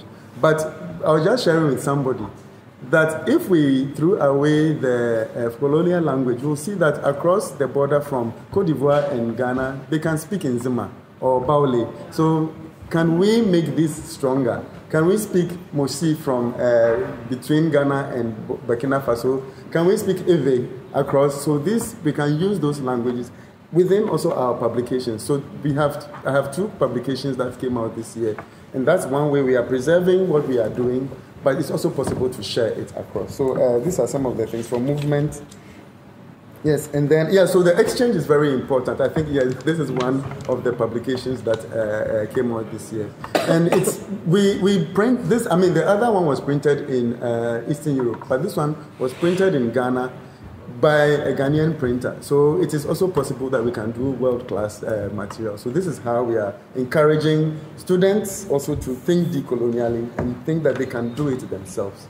One maybe major thing is also the work of somebody like Ibrahim Mahama, who is a product of the Black Star Lines teaching. And quite like Barthélémy, he decided that, okay, with all this money that I make from my artwork, what should I do with this money? And so he set up 3 spaces, and it's huge spaces. It is definitely not for him alone, because also our life is very short. He can die and leave, but the center is there for future generations, and this we encourage a lot. This way, it's also a center for West Africa. People can come and go for the whole of Africa and for the whole world. So these are the ways in which we exchange. We also do a lot of things across with OYINDA. My students are always making presentation on Bandjoun station or other things. And sometimes they even are able to contact the artist. And now that I have Barthélémy's contact, I will make sure that our students will be knocking on your door a lot. But it's the same thing. And we do it in a spirit of sharing, because we can't depend on finances to prevent us from engaging. Thank you very much. To translate this long. Sorry. Je vais traduire ce que j'ai trouvé. Donc sur la manière décoloniale d'aller dans les quartiers, ce qu'on essaye, c'est de justement éviter l'approche ethnographique. Donc ce qu'on dit à nos étudiants, c'est que vous n'allez pas sur un terrain ordinaire avec des questionnaires très compliqués, mais considérez-vous comme quelqu'un de dedans, parlez la langue et le langage que les gens comprennent, et donc que ne vous sentez pas comme extérieur à cette communauté avec laquelle vous voulez travailler. Et dans le même ordre d'idées, on peut comprendre cette idée de l'utilisation de l'espace que Lily Gazelle a pointé du doigt, que en fait, quand on fait des funérailles, avec la même volonté de sainteté que quand tu fais de l'art, il y a moyen de partager cet espace et justement de créer un lien entre ces pratiques-là. Que les pratiques ne vont pas être, que ces saintetés ne vont pas s'exclure mutuellement, mais qu'elles peuvent entrer en dialogue et trouver la manière de mettre en place ce dialogue-là. Sur la question de la circulation et du mouvement, il y a beaucoup d'idées qui circulent déjà sur le continent. Par exemple, certains d'entre nous qui avons participé à SICO par CCA Lagos, nous sommes revenus et on a créé un collectif qui s'appelle Exit Frame.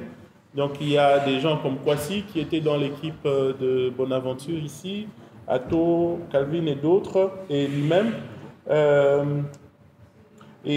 Donc ce sont des artistes qui invitent chaque année des personnes du secteur artistique, mais aussi des personnes qui ne sont pas du secteur artistique, qui peuvent être du monde politique ou économique. Et pendant 14 ou 15 jours, on réfléchit sur comment est-ce qu'on peut survivre comme artiste. Et donc c'est aussi une manière d'explorer des manières alternatives de développer notre économie. Et donc un autre aspect important, c'est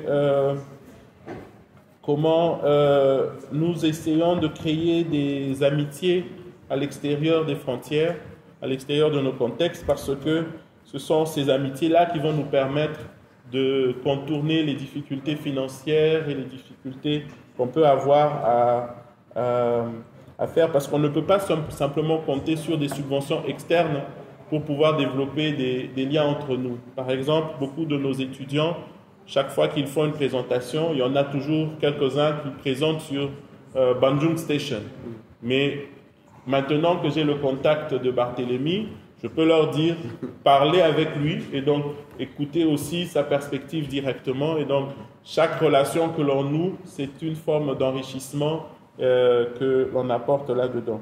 Et sur la question des langues, il y a bien sûr, on parle de barrières linguistiques, mais parfois ce ne sont pas des vraies barrières linguistiques, parce que si vous voyez entre la Côte d'Ivoire et le Ghana, vous considérez que c'est une barrière linguistique, mais il y a des langues qui se retrouvent de part et d'autre de cette barrière linguistique et qu'en général nous oublions de privilégier. Par exemple, le baoulé et le zima, ce sont des langues transfrontalières. Comment on peut valoriser ces langues, peut-être même les utiliser dans nos publications pour permettre aux communautés de part et d'autre de cette soi-disant barrière linguistique de se parler. On peut aussi parler Mossi, par exemple, entre ici et le Burkina. Il a aussi donné un exemple qui est en écho de l'expérience de Barthélémy TOGUO. C'est l'exemple de l'artiste Ibrahim Mahama qui a ouvert 3 espaces mus par le même engagement de dire voilà, le monde de l'art m'a donné beaucoup d'argent, qu'est-ce que je vais faire avec tout cet argent? Et donc il a construit ces centres qui sont extraordinaires. Mais ce n'est pas seulement pour lui qu'il le fait. Ce sont des centres qui sont là pour permettre aux futures générations aussi d'être initiées à l'art. I think so for CCA, knowledge is gathered in different ways through collections. So for instance, when we travel, all of our staff, they recognize that while they're away, they need to be bringing back information as much as they need to be taking information as well. So generally, if we have publications, flyers, newsletters, we will travel with them to the different spaces that we visit. But we also have this understanding that we will be bringing back publications from wherever we go, and that will be finding its way back into our collections. So it allows us to have quite a variety of publications in our collections, i.e. books that maybe are not sold on larger platforms or international platforms, but are only sold locally in the cities or the, the states that we visit. Do you want to go back and forth in terms of? No, can. Okay. And so we have large collections of, for instance, biennial catalogs, but also artist monographs as well, and artist books as well in our collection. I think we have books, from Barthélémy as well, in our collection. But we try and make sure that we're collecting artists on the continent whose publications maybe are not so widely disseminated as well, so that we have that in our collection. We also, Bernard, we're also producing publications. So producing publications was very important in how BISI designed CCA. And so we have an important publication called the on ASICO on curatorial and artistic pedagogies in Africa, so that we are placing all of our knowledge into publications that can also travel. So how we spoke about maybe restricted movement of bodies, if we're producing publications, we can then disseminate knowledge into other spaces. At the beginning of the year, I was contacted by Oxford University, and they had decided to put ASICO on their reading list. And so there are these opportunities for this knowledge to now move into other centers of knowledge that weren't traditionally referencing us. So providing publications that can be reference points in other institutions and other centers, I think, is very important for us in how knowledge moves and how knowledge is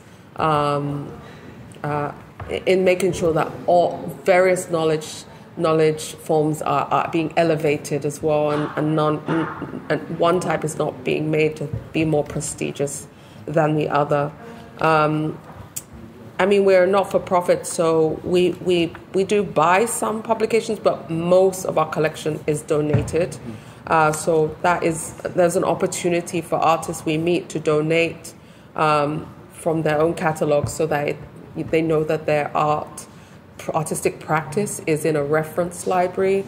So we welcome publications, not just in English, but in languages spoken in and off the continent. Let's see. How will CCA look? Yeah. I'm trying to look at all the questions that we asked. Okay. Voilà, donc sur la bibliothèque du CCA, la manière dont on rassemble nos livres, c'est que chaque personne de l'équipe de CCA est consciente qu'on doit ramener des livres de nos différents voyages. Et donc, ça nous permet de couvrir une variété de publications avec des livres qui, en général, ne sont pas dans des diffusions internationales, parce qu'il y a des publications qui sont diffusées juste localement. Donc, les voyages nous permettent de couvrir cela. Et donc, ça nous permet d'avoir beaucoup de catalogues de biennales, d'expositions, des monographies d'artistes. Et donc, on essaye vraiment de rassembler tout ce qu'on peut trouver sur les artistes du continent. Alors, un autre aspect, c'est de nous-mêmes publier. Donc, BISI a voulu depuis le début que CCA soit aussi dans une démarche éditoriale assez forte et précise. Et un exemple, c'est la publication ASICO on Curatorial and Artistic Pedagogy. C'est une publication que nous avons réalisée.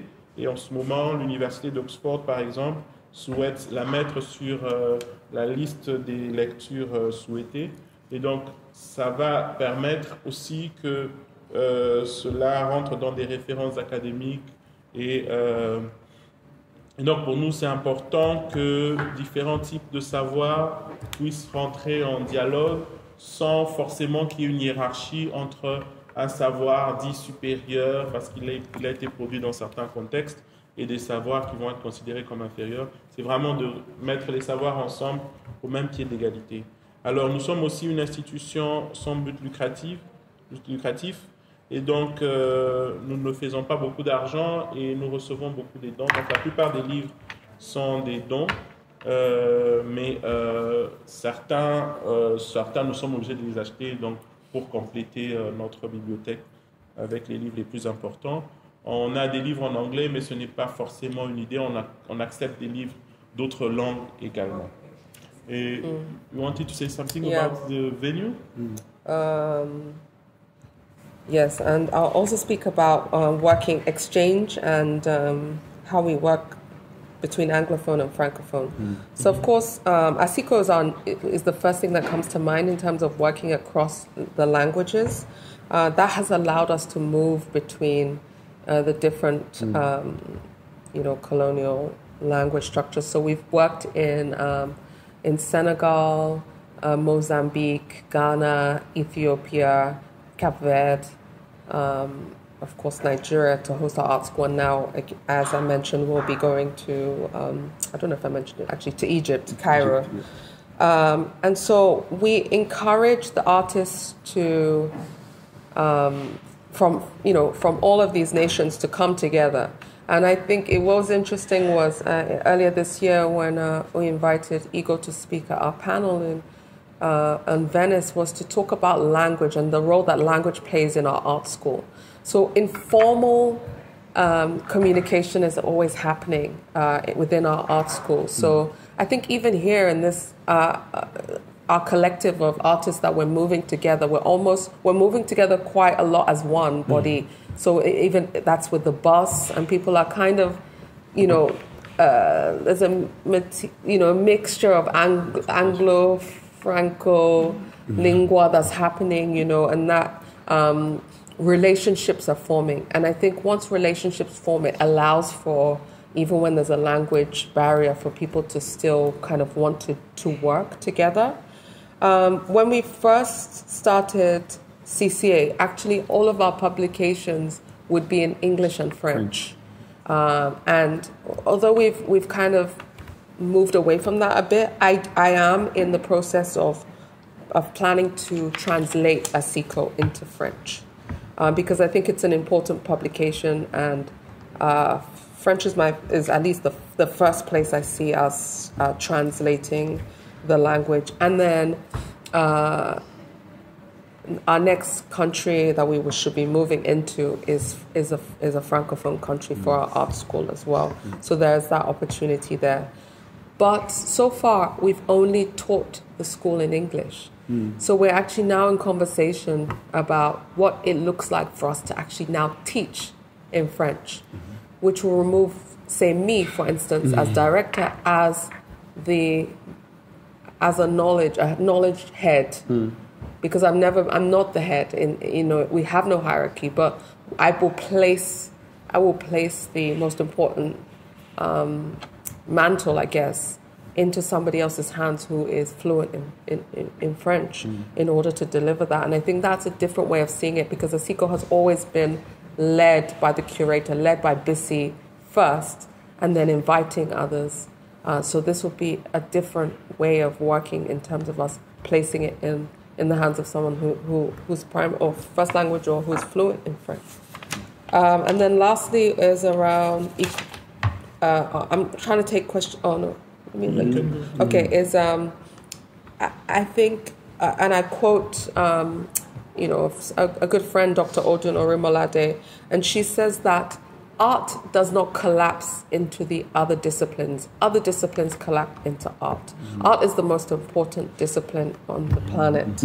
And so before we had exhibitions, before we had biennials, art has always existed in our communities. We've now just, given them fancy names, so that we invite people into the art space to quote unquote engage in non-art activities is not entirely true.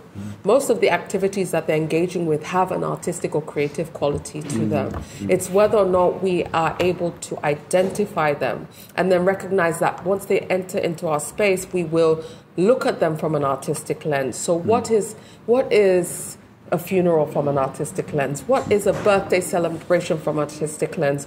What, like my background, is health from an artistic lens? And ultimately, that is the way we will be engaging with them. But that we say that we do not engage in non-art activities, I think is something that we should think about.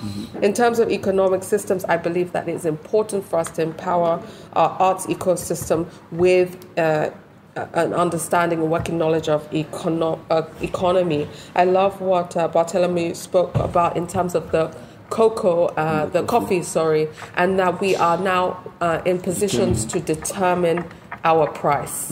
And I think once an artist is in a position to determine their price, they are in a position to speak and to empower not just themselves, but to the wider ecosystem. It's a one-to-many model. And that's what Ibrahim has been able to do. He has used his own practice to empower ecosystems through the space, Tamale, for instance, and El, who's on my board as well, he's been able to support us as an artist.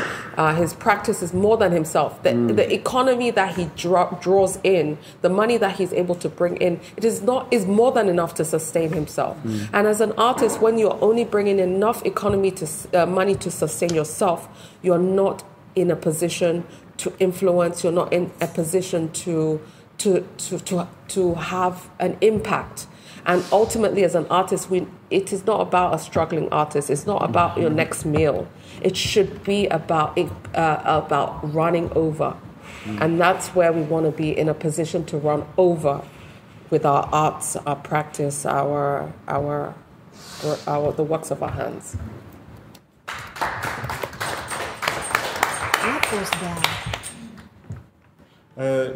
Elle a donc parlé des échanges entre l'anglais et le français, qui est aussi un élément important de la pratique de CCA, d'aller au-delà des langues coloniales et de ces divisions. C'est pour cela que Asiko a voyagé du Sénégal au Mozambique, au Ghana, pour des lieux francophones et anglophones, mais aussi au Cap-Vert, qui est un pays lusophone. Et ils vont aussi aller en Égypte pour découvrir le monde arabophone. Et donc les artistes de tous ces différents pays viennent ensemble et après pour former cette école d'art. Après, quand on voit la métaphore par exemple de ce groupe, quand on est ensemble avec nos langues, à la fin on commence à parler une sorte de langue nouvelle qui est un mélange de français et d'anglais, où chacun essaye de placer des mots qu'il connaît pour parler à l'autre, et quelque part ça marche. Donc on peut considérer que ce n'est pas forcément une barrière, mais on peut trouver des manières de le contourner. Et donc il y a le projet de traduire le livre Asiko en français, parce que je considère que c'est la langue, la deuxième langue qui pourrait permettre à cette publication qui est très importante pour nous de continuer à être disséminée sur le continent. Et un autre niveau sera de tenir aussi un Asiko complètement en français. Et qu'est-ce que ça va vouloir dire d'enseigner en français et pas simplement de traduire en français les enseignements? Et qu'est-ce que ça va impliquer aussi au niveau, c'est pas une structure hiérarchique, mais il y a depuis toujours l'idée qu'il y a une forme de curation, une forme de direction de cette école. Et donc à partir de ce moment-là, ça ne serait plus à moi de le faire, mais de trouver un francophone qui pourrait assurer ce rôle-là. Et donc, sur l'autre question de l'art et des autres pratiques, il y a le docteur Odun Olimolade qui avait une citation intéressante qui disait que l'art ne se perd pas dans d'autres disciplines. C'est les autres disciplines qui viennent se perdre dans l'art. Et donc, quand on voit des choses comme cela, on a moins peur d'autres pratiques. Parce que les modèles, les formats qu'on connaît aujourd'hui pour montrer l'art, que sont les biennales, les expositions et tout cela, ce n'est pas cela qui ont créé l'art. L'art a existé bien avant cela. Et comment révéler l'aspect artistique de beaucoup de nos pratiques, que ce soit justement un funérail, une naissance, un anniversaire. On peut considérer on peut regarder ces événements sous un angle artistique.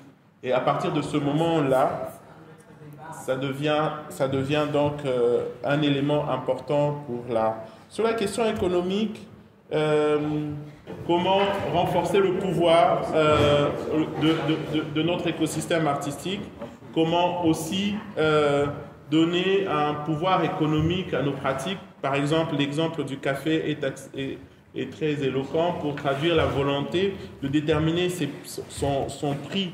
Et je pense que déterminer son prix, c'est un élément important de ce renforcement du pouvoir.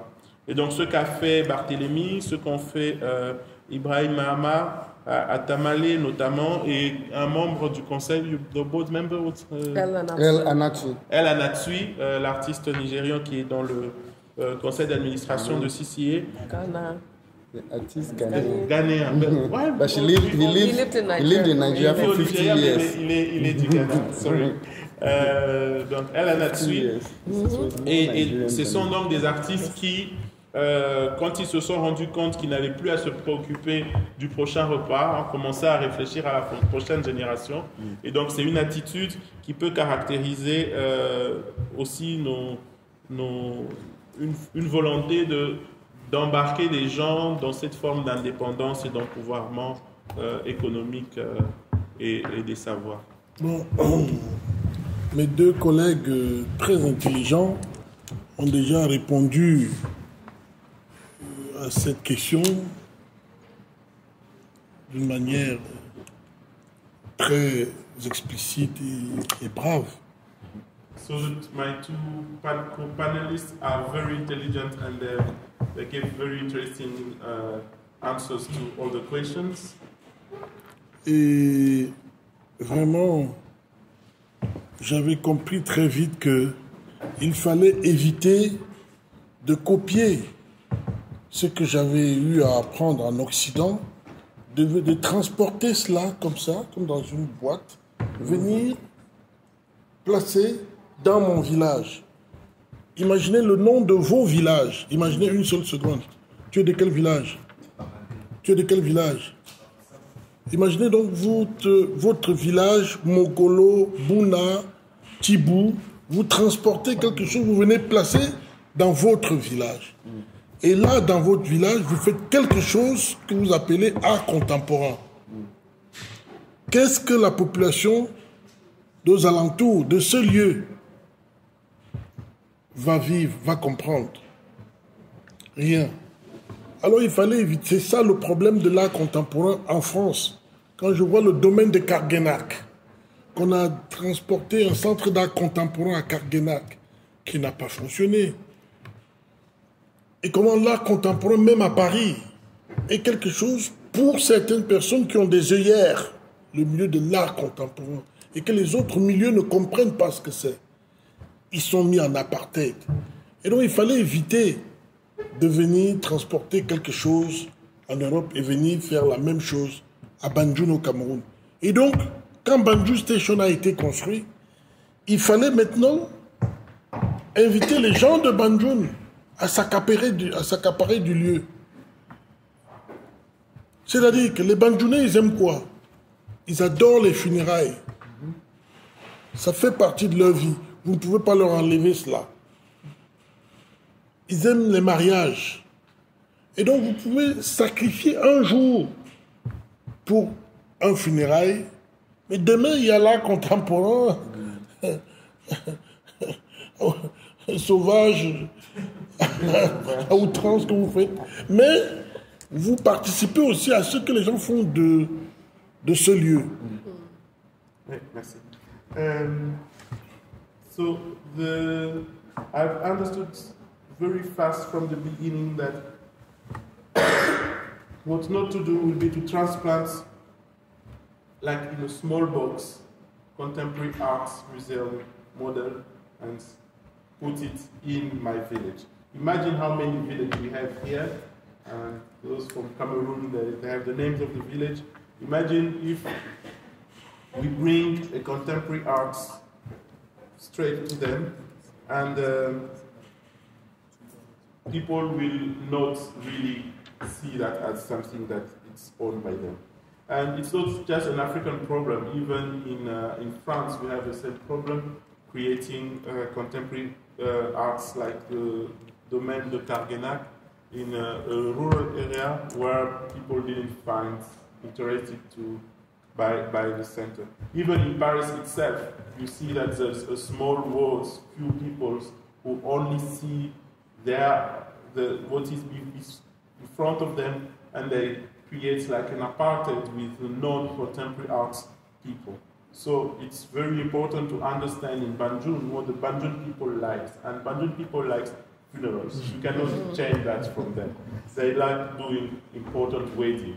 So if you want to start a conversation with them, you can give them a day to do that, and the following day you can go wild with your contemporary fantasy. So that is very important for us to mix that. C'est pour ça aussi qu'on a créé le festival Gold Star.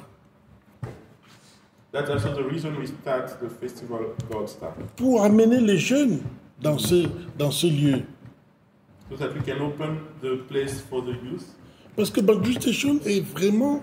C'est la magie de Gaudi à Barcelone qui m'a fasciné, la Sagrada Familia, le parc Güell, qui m'a amené à comprendre que je pouvais appliquer cette technique à Bandjoun, non seulement pour imperméabiliser les infiltrations d'eau dans le bâtiment, parce que Bandjoun, on est à 1500 mètres d'altitude, plus haut, il pleut 6 mois dans l'année,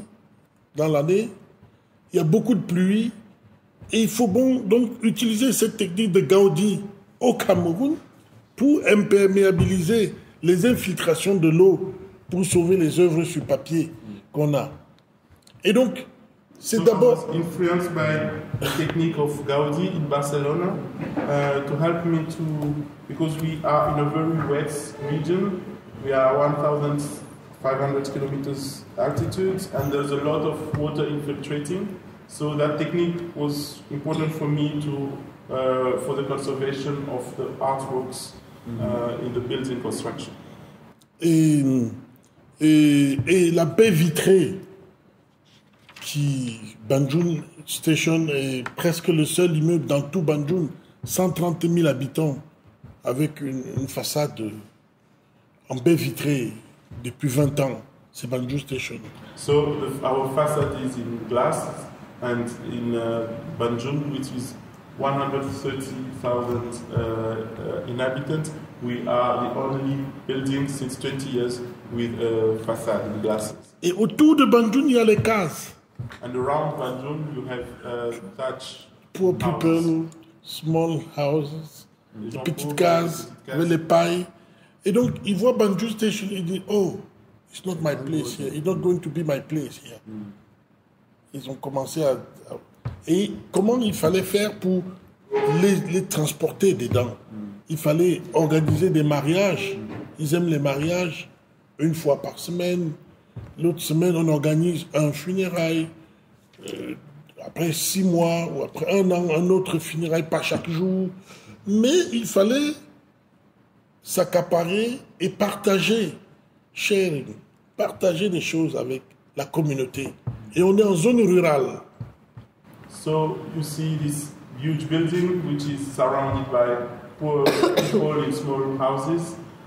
People that don't feel connected with that building. So how to show them that it's also for them is to open it not every day, like once a week we could do a wedding, every 6 months we could do a funeral, not every day of course, but like to slowly let them understand that this building is also theirs, and also open them to what we can do after that. Not going to be long. Je ne vais pas être long sur ça.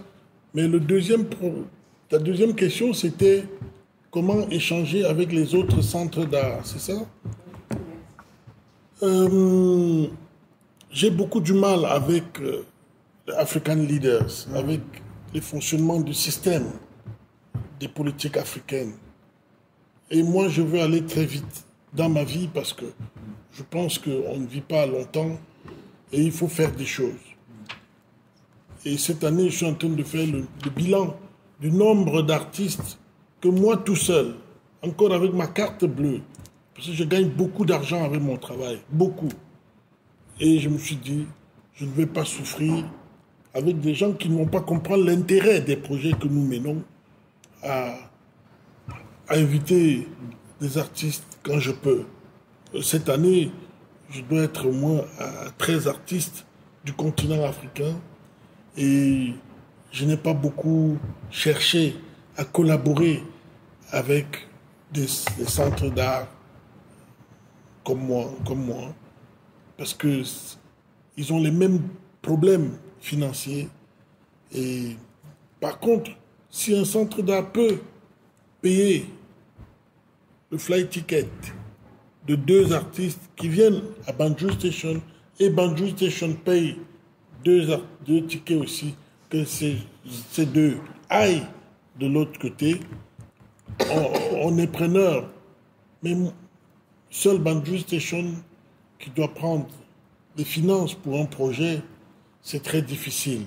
Donc voilà pourquoi je n'ai pas trop collaboré dans ce domaine avec les autres lieux. Mais nous, on peut rédiger des lettres d'invitation officielles à des centres d'art pour qu'ils cherchent des subventions au Goethe Institut ou à l'Institut français, parce qu'on est un lieu connu, respecté et concret. Et voilà comment je pense qu'il faut faire. Il faut échanger avec les résidences qui existent au Ghana, au Nigeria, au Mali,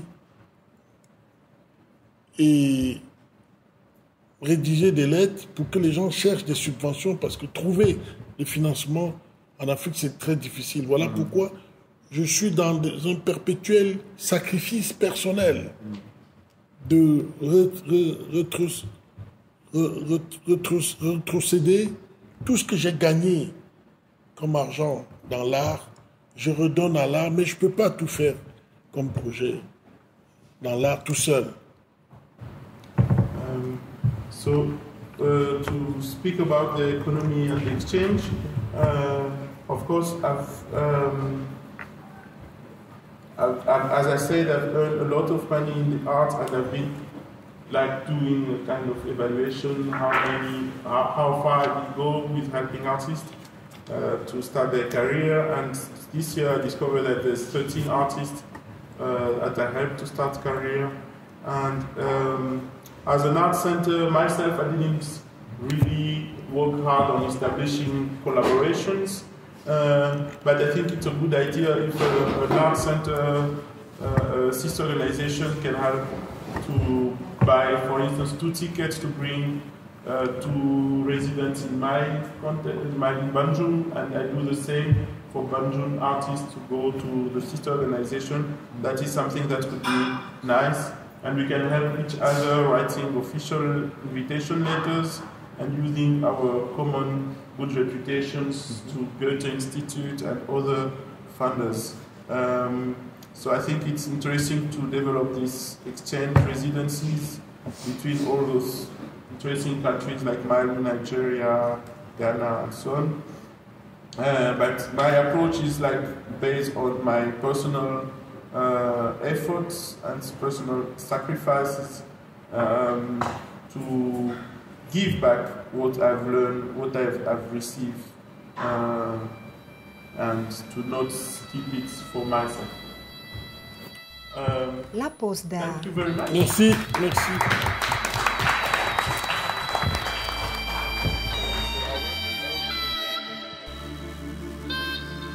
Merci à vous d'être si nombreux à nous écouter. Nous vous donnons rendez-vous la semaine prochaine pour aller à la découverte d'une histoire intimement liée à l'art. La pause d'art est une idée d'Yvon GASSAM. Voix off, Solange Nembe. Musique, Tumo. Mixage, Ralin Gangmo. Réalisation, Yvon GASSAM. La pause d'art est un podcast produit par FREEK’1 Entertainment avec le soutien du laboratoire de théâtre de Yaoundé, OTHNI et de Satek Records.